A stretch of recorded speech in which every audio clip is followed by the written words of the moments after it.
नमस्कार, मैं अशोक कुमार पांडे और स्वागत है आपका टीसीएच पर। हाजिर हूं इजराइल और ईरान के बीच में चल रहे वार की सारी अपडेट्स लेकर। कल जुमा था और जुमे पर ईरान की सड़कों पर, तेहरान की सड़कों पर हुजूम पूरा उभर आया था। ऐसा लग रहा था कि तेहरान की सारी आबादी कल सड़कों पर है। यह बात इंपॉर्टेंट क्यों है? क्योंकि अभी 3-4-5 दिन पहले की बात है, ईद गादिर का त्योहार था। लोग गाड़ियां लेकर निकले हुए थे और उनके वीडियोस लगाकर अच्छे खासे पत्रकार, जिनको माना जाता है कि ये गोदी मीडिया नहीं है, ये ईमानदार पत्रकार हैं, बिना फैक्ट चेक किए हुए उस दिन उन वीडियोस को लगाकर ये कह रहे थे कि तेहरान छोड़कर भाग रहे हैं लोग। दिखाने की कोशिश ये कर रहे थे कि इजराइल से ईरान इतना डर गया है कि लोग छोड़कर भाग रहे हैं। हकीकत यह है कि भाग इजराइल से रहे हैं। बाहर जाने वाली फ्लाइट्स पर बैन लगाया हुआ है इजराइल ने, ताकि लोग भाग ना सकें। तो पानी के रास्ते भाग भाग के साइप्रस और दूसरी जगहों पर जा रहे हैं। उधर इजिप्ट के थ्रू क्रॉस करके भागने की कोशिश कर रहे हैं। कैसे भी इजराइल से भागने की लोग कोशिशें कर रहे हैं, लेकिन ईरान में कोई भागने की कोशिश नहीं कर रहा है। हो सकता है कुछ लोग गए हों, लेकिन कल जिस तरह से लोग आए हैं सड़कों पर, उसको देखकर बहुत साफ लगता है कि बेखौफ तरीके से ये सारे लोग अपने मुल्क के साथ खड़े हैं। एक वीडियो है कल का, और वो वीडियो किसी को भी थोड़ा सा, आप कह सकते हैं, इमोशनल कर सकता है, भावुक कर सकता है। उसमें एक महिला है, उनकी आप उम्र देखिए, 90 के आसपास होगी, 80-90 के आसपास उम्र होगी, और वो भी अपने मुल्क के हिफाजत के लिए मुल्क के साथ खड़ी हुई ये बताने के लिए सड़क पर आ गई। और ये सब तब हो रहा था जब कभी भी इजराइल से ड्रोन आकर गिर सकता था, जब कभी भी खतरा हो सकता था। जंग जारी थी और उसमें दिन के उजाले में आराम से लोग जुमे की नमाज में निकले, अलग अलग मस्जिदों में गए और अपने तरीके से नमाज पढ़ी। कल एक और बड़ा खूबसूरत वीडियो आया था। आयतुल्लाह खामनेई पहुंचे थे एक ईसाई घर में। उस घर में पहुंचना इसलिए इंपॉर्टेंट था क्योंकि उस घर का एक लड़का ईरान के लिए लड़ता हुआ मारा गया था। वो वीडियो काफी इंटरनेट पे वायरल हुआ, आपने पहले भी शायद देखा हो।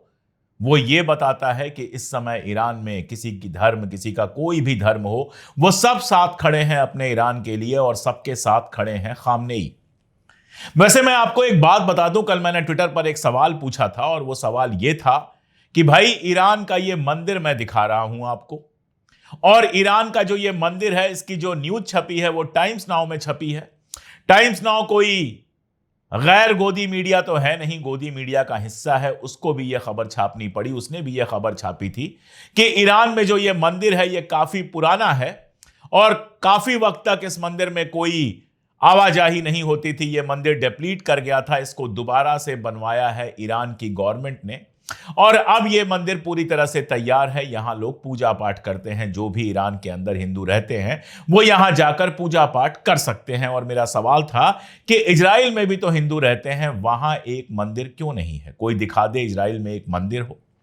ईरान में चर्च हैं, कम से कम 20 चर्च हैं ईरान के अंदर। ईरान के अंदर सबसे बड़ी बात कि यहूदियों का मुल्क होने की बात करता है इजराइल। ईरान के अंदर मैंने कल भी बताया था कि यहूदियों के पूजा करने की जो जगह होती है, सिनेगाग, वो भी हैं, और एक नहीं कई सिनेगाग हैं। बरसों पुराने सिनेगाग हैं, सैकड़ों बरस पुराने सिनेगाग हैं वहां पर। तो वहां तो यहूदियों के लिए भी पूजा की जगह है, ईसाइयों के लिए भी है, हिंदुओं के लिए भी है। कोई ये बता दे कि आखिर इजराइल में एक हिंदू मंदिर क्यों नहीं है, और फिर भी इजराइल के पीछे भागे फिरते हो। वीडियो वायरल हो रहा था जिसमें एक हिंदुस्तानी बेचारा जाता है, वहां पूजा हो रही है, उसमें शामिल होता है, उसके ऊपर लात मार दी जाती है। वहां से गो इंडिया करके नारा लगाया जाता है। हिंदुस्तानी जो जाते हैं उनको अपमानित किया जाता है। उसके बावजूद आप इजराइल के पीछे पीछे घूमते हो। और जिस ईरान ने अपना एयर स्पेस बंद होने के बावजूद 1000 हिंदुस्तानी स्टूडेंट्स को बाहर निकलने के लिए अपना एयर स्पेस खोलने का फैसला किया, और आज यह खबर आई है कि श्रीलंका और नेपाल के जो स्टूडेंट्स हैं उनको भी जाने का उन्होंने इंतजाम कर दिया है। कहा है इंडियन एम्बेसी के थ्रू ही वो भी उसी जहाज से जा सकेंगे। इतने मुश्किल हालात में जब उनका एयर स्पेस बंद है, तो भी आपके लोगों को निकलने में वो मदद कर रहा है, और वो दुश्मन हो गया, इजराइल आपका दोस्त हो गया। एक बार जरा सोचिएगा। इन सब के बीच में ट्रंप जो खेल खेल रहा है वो बड़ा मजेदार है। कल उसने एक बयान दिया, और उसने बयान दिया कि मैं फिलहाल इजराइल को लड़ने से नहीं रोक रहा हूं, क्योंकि इजराइल जीत रहा है। उसी बयान में यह भी कह दिया कि अकेले इजराइल फोर्दो को, जो फोर्दो यानी न्यूक्लियर प्लांट है ईरान का, वो खत्म नहीं कर सकता है। और इसी के साथ ब्लूमबर्ग में एक रिपोर्ट आई है जो बताती है कि ईरान के न्यूक्लियर जो बेसेस हैं उनके ऊपर जो हमला हुआ है, जो न्यूक्लियर प्रोजेक्ट्स हैं उनके ऊपर हमला हुआ है, उनकी सैटेलाइट इमेज आई है। और वो सैटेलाइट इमेज देखकर समझ में आ रहा है कि कोई बड़ा नुकसान ईरान को नहीं पहुंचा पाया है इजराइल। जो छोटे मोटे नुकसान उसने पहुंचाए हैं वो महीने 2 महीने में आराम से ठीक हो सकते हैं। कोई बड़ा डेंट लगाने में अभी तक कामयाब नहीं हुआ है इजराइल। जबकि पहले दिन तो उसने धुआंधार हमला किया था, दूसरे दिन धुआंधार हमला किया था, सारी दुनिया में हल्ला यह मचा था कि ईरान के सारे न्यूक्लियर प्लांट तो खत्म हो गए। ईरान ने बताया भी था कि हमारे पास जो यूरेनियम था, एनरिच्ड यूरेनियम था, वो हमने पहले ही वहां से हटा दिया था और हमें कोई खास नुकसान नहीं हुआ है। लेकिन चूंकि ईरान ये बात कह रहा था इसलिए बहुत सारे लोग मानने को तैयार नहीं थे। अब ब्लूमबर्ग की ये रिपोर्ट आई है और ये रिपोर्ट एक बात और कह रही है।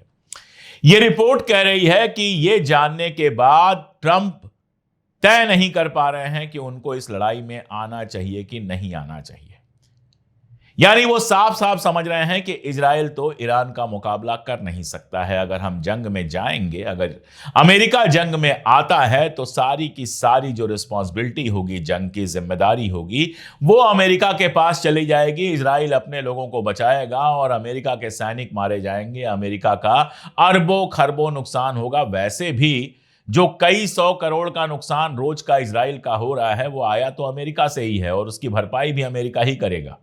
और अमेरिका की अपनी हालत क्या है, कैसे वहां पे लोन बढ़ते जा रहे हैं, ये अलग से बताने की जरूरत नहीं है, आप जानते हैं। तो कहीं ऐसा तो नहीं कि 2 हफ्ते दे दिए हैं ट्रंप ने कि भैया 2 हफ्ते में निपट लो। उसको पता है कि अगर 2 हफ्ते की लड़ाई चली तो इजराइल का क्या हाल होगा। हाइफा के जो मेयर हैं उनका एक बयान वायरल हो रहा है ट्विटर पर, जिसमें वो कह रहे हैं कि 2 हफ्ते अगर लड़ाई चली तो इजराइल तबाह हो जाएगा। बहुत ज्यादा तबाही इजराइल में देखने को मिलेगी। हाइफा वो जगह है जहां सबसे ज्यादा तबाही हुई है, तो जाहिर है वहां के मेयर अगर ये कह रहे हैं कि मैं अवसाद में चला गया हूं, मैं डिप्रेशन में चला गया हूं, तो इसकी अपनी वजह है। तो कहीं ऐसा तो नहीं कि ट्रंप फिलहाल टाल रहा है। ट्रंप ने सोचा यह है कि इजराइल इस हाल में पहुंच जाए कि कोई शर्त लगाने के काबिल ना रहे, उसके बाद जंग में शामिल हो। हालांकि कल भी मैंने कहा था, आज भी मैं कह रहा हूं कि कभी भी ईरान को ट्रंप के ऊपर भरोसा नहीं करना चाहिए। कौन जाने कि आज मैं आपसे बात कर रहा हूं और रात को अमेरिका हमला कर दे, अमेरिका के राष्ट्रपति झूठ बोलने के लिए। और ट्रंप तो खैर, दुनिया में अगर झूठे राष्ट्रपतियों की सूची बनाई जाएगी तो शायद नंबर 1 पे हो, या हो सकता है अपने वाले के नीचे नंबर 2 पर भी आ जाए। असल में लड़ाई जिस तरह से लगा था इजराइल को कि जाएंगे, 4 बम चलाएंगे, 4 मिसाइल चलाएंगे, उनके खास लोगों को मार देंगे और खत्म हो जाएगी। पहले खामनेई को मारने की प्लानिंग थी, पहले ही दिन वो नहीं सफल हो पाई। कल खबर ये आई थी कि अरगाची को मारने की प्लानिंग थी ताकि वो डिप्लोमेटिक मीटिंग कर ही ना पाए। ये सब के बावजूद ये सब जो सोचा था इजराइल ने, ये सब उल्टा पड़ गया है। जिस तरह की मिसाइल से ईरान लगातार हमला कर रहा है उसके समझ में नहीं आ रहा है क्या करें। इसीलिए आज की अगर खबर देखेंगे टाइम्स ऑफ इजराइल की फ्रंट पेज पे, तो पहली खबर जो अपडेट उन्होंने किया है वो ये किया है कि आईडीएफ ने, यानी इजरायली डिफेंस फोर्स ने हमला किया है, ईरान की जो मिसाइल फैसिलिटी है, मिसाइल प्रोग्राम है, उसको हिट किया है। ईरान का कहना है कि इसका कोई खास असर नहीं पड़ा है। वैसे भी ईरान का जो सारा का सारा मिसाइल का मामला है वो अंडरग्राउंड है। एक के बाद एक जिस तरह से वो वीडियो जारी कर रहे हैं, साफ समझ में आ रहा है कि उनका जो मिसाइल प्रोग्राम है वो कितना ज्यादा डेवलप्ड है। और उसमें चीन और रशिया ने पूरी मदद की है। चीन और रशिया अब तो खुलकर आ गए हैं। रशिया ने बहुत साफ कहा है, बल्कि चाइना के विदेश मंत्री का जो बयान था वो ज्यादा इंपॉर्टेंट है। उन्होंने कहा है कि अगर अमेरिका और दूसरी इंपॉर्टेंट ताकतें इजराइल के साथ शामिल होती हैं, अग्रेसर है जो जिसने हमला किया है, तो उनको यह नहीं सोचना चाहिए कि दुनिया की जो दूसरी बड़ी ताकतें हैं वो ईरान के साथ शामिल नहीं होंगी। इसका मतलब क्या है कि वो ताकतें यानी कि रूस और चाइना ईरान के साथ शामिल हो सकते हैं। और रूस के तो सीधे सीधे राष्ट्रपति पुतिन का बयान आया है कि जो ईरान के दुश्मन हैं वही हमारे भी दुश्मन हैं, यानी इजराइल और अमेरिका। यह सब मामला ऐसा फंसा हुआ है कि ट्रंप को बहुत साफ लग रहा है कि अगर इस लड़ाई में गए तो क्या क्या हो सकता है। इराक से तो फिर भी निकल आए थे। हालांकि इराक में भी नुकसान कम नहीं हुआ था, लेकिन ईरान में तो शायद अगले 10-15 साल तक फंसे रहें और उसके बाद भी वो हासिल ना कर पाएं जो हासिल करना है, और इस बीच में हजारों कब्रें यहां से अमेरिका चली जाए। आप जानते हैं पूरी खाड़ी में अकेला मुल्क है ईरान जिसके यहां अमेरिका का कोई बेस नहीं रहा। ईरानी रिवॉल्यूशन क्यों हुआ था, क्यों ईरान में इस्लामी क्रांति हुई थी, मैंने एक बहुत डिटेल वीडियो बनाया था, डिस्क्रिप्शन में लिंक दे देता हूं, एक बार देख लीजिएगा। ईरान में डेमोक्रेसी का प्रोसेस शुरू हुआ था, डेमोक्रेटिकली प्रधानमंत्री चुने गए थे, उनको मारकर अमेरिका ने वहां फिर से राजशाही बनाई, और वो राजशाही ऐसी थी, पहलवी राजशाही ऐसी थी जिसने अपने ही लोगों को मारा और अपना तेल और अपनी सारी चीजें उठाकर अमेरिका और ब्रिटेन के पैरों में रख दी। उसी की मुखालफत करते हुए ईरान में इस्लामिक रिवॉल्यूशन हुआ था आयतुल्लाह खुमैनी की लीडरशिप में। अमेरिका अब भी यही चाहता है कि पहलवी के बेटे को गद्दी पर बिठा दे ताकि ईरान की खुली लूट कर सके, लेकिन अगर ऐसा हुआ तो जो सबसे बड़ा झटका लगेगा वो चाइना और रशिया को लगेगा। इसीलिए चाइना और रशिया जैसे ही ये उम्मीद बन रही है कि अमेरिका शामिल होगा, अचानक एक्टिव हो गए दिखते हैं।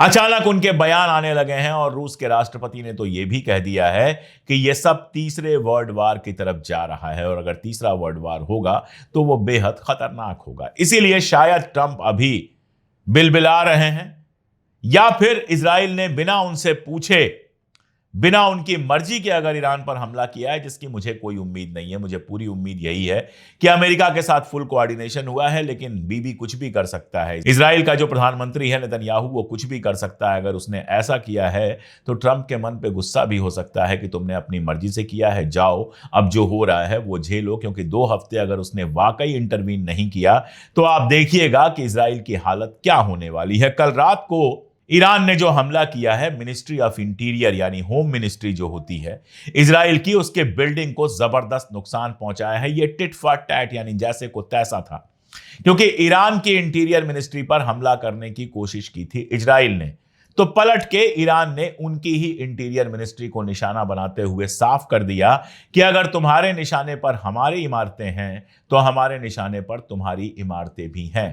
हाइफा में जिस तरह की तबाही हुई है उसकी तस्वीरें, वीडियो, ये सारा कुछ आपने देखा होगा। आईडीएफ दावा कर रहा है कि ज्यादातर मिसाइलें हम हवा में ही मार के गिरा दे रहे हैं, लेकिन हकीकत यह है कि ढेरों मिसाइलें सीधे जमीन पर हिट कर रही हैं, और ईरान भी अपनी मनमानी जगहों को निशाना बना रहा है, जहां चाह रहा है वहां मार रहा है।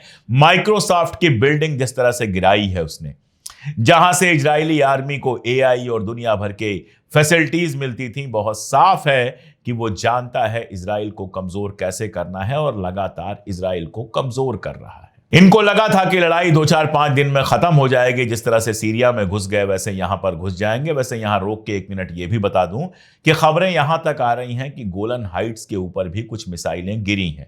अब गोलन हाइट्स जो है फिलहाल इजराइल के कब्जे में है, हिस्सा वो सीरिया का है, वहां मिसाइलें गिरी हैं, तो किसकी मिसाइलें हैं ये देखना बहुत इंपॉर्टेंट होगा।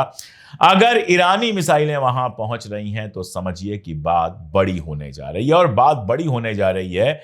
ये बात आईडीएफ के चीफ भी कह रहे हैं, जो मैंने कहा था शुरुआत जहां से की थी कि इनको लगा था 4-5 दिन में जंग खत्म हो जाएगी, अब कह रहे हैं कि इजराइल को लंबी लड़ाई के लिए तैयार होना चाहिए। अब इनका कहना है कि इजराइल के लोग ये जान लें कि ईरान से लड़ाई लंबी चलेगी, यानी पहली प्लानिंग तो ऐसे ही इनकी खत्म हो गई कि कुछ दिनों में यह लड़ाई खत्म हो जाएगी। अब लड़ाई जितनी लंबी चलेगी, इजराइल में और ज्यादा बिल्डिंगें गिरेंगी, तेल अवीव में गिरेंगी, हाइफा में गिरेंगी, दूसरे शहरों में गिरेंगी। इंटरसेप्टर्स इनके खत्म हो रहे हैं, ये रिपोर्टिंग की थी अमेरिका से अखबारों ने। अब ये कह रहे हैं ये गलत है, लेकिन रिपोर्ट गलत तो खैर नहीं ही है। लगातार अगर ईरान की मिसाइलें हिट कर रही हैं तो इंटरसेप्टर खत्म हो रहे हों या ना हो रहे हों, उनका मान ही कुछ खास नहीं रह गया है। कल की जो ईरान की रैली थी, तेहरान की रैली थी, उसमें आयरन डोम का लोगों ने बहुत मजाक उड़ाया। एक आदमी ने सर पर एक बर्तन रखा हुआ था जिसमें दूध वगैरह गर्म करते हैं, और मजाक ये उड़ा रहा था कि आयरन डोम की औकात बस इतनी ही है, जितना ये बर्तन मुझे बचा सकता है उतना ही आयरन डोम इजरायलियों को बचा सकता है। कोई उसको आयरन फोम कह रहा है, कोई उसको आयरन मोम कह रहा है, और दुनिया भर में और खासतौर पर इजराइल के अंदर जो एक इन्होंने इमेज बनाई हुई थी कि हमारा तो कोई नुकसान हो ही नहीं सकता है, इनविंसिबल है आयरन डोम, इसको कोई पार ही नहीं कर सकता है। ईरान ने लड़ाई के 4 दिन में ही आयरन डोम की औकात बता दी इजराइल को, यहां तक कि अमेरिका से जो इंटरसेप्टर्स आए थे वो भी काम नहीं कर पा रहे। कल एक खबर आपने देखी होगी, मैंने भी बताया था कि इजराइल सीना पीट रहा है। कल यूएन के अंदर भी सीना पीट रहा था कि हाय हमारे हॉस्पिटल्स को तबाह कर दिया। वैसे तो जिस इजराइल ने गजा के एक एक हॉस्पिटल को तबाह कर दिया हो उसको यह कहने का हक ही नहीं है, लेकिन चूंकि गोदी मीडिया यह न्यूज बहुत फैला रही है इसलिए मैं आपको एक और तस्वीर और खबर दिखा देता हूं जो यह बताती है कि ईरान में कम से कम 4 अस्पतालों को निशाना बनाया है इजराइल ने। और अस्पताल को निशाना बनाना ईरान में शुरुआत इजराइल ने ही की थी, जिसके बदले में ईरान ने उसके भी हॉस्पिटल के पास बम फेंका, मिसाइल फेंकी। ईरान का अभी भी कहना है कि हमने किसी हॉस्पिटल पे मिसाइल नहीं फेंकी थी, आपकी आर्मी का सेंटर था उसके पास जिस पर हमने मिसाइल फेंकी थी। अरगाची कल थे यूएन में, उन्होंने ये सारी बातें कही और साथ में कहा कि हम तब तक बातचीत नहीं शुरू करेंगे जब तक इजराइल हमले करना बंद नहीं करता है। यूनाइटेड नेशन इस बात को माने कि हमला करने वाला इजराइल है।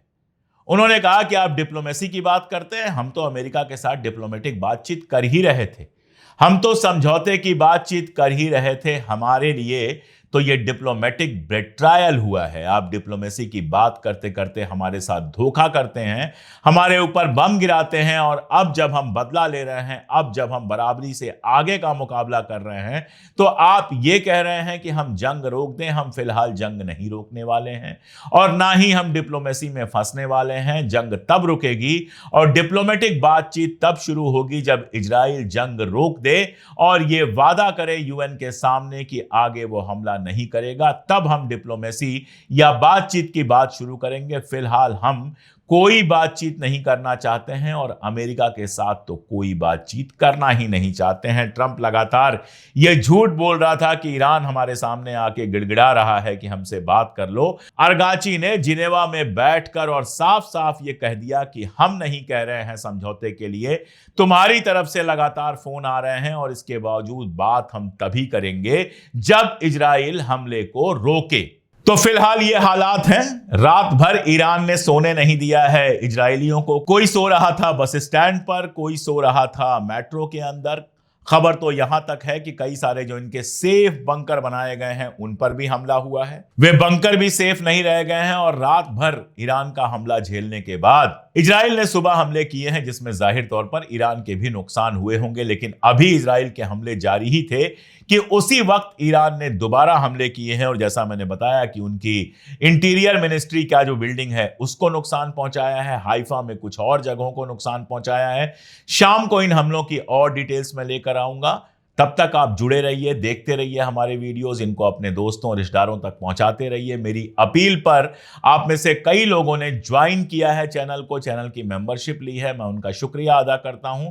और आगे भी मैं ये अपील कर रहा हूं कि जो लोग चाहते हैं कि हमारा चैनल लगातार चलता रहे, हमारा चैनल इतनी ही ताकत से अपनी बात करता रहे, उनको बस एक काम करना है। हमारे वीडियो के नीचे ज्वाइन का ऑप्शन दिख रहा होगा, उस ज्वाइन के ऑप्शन को आप क्लिक करें।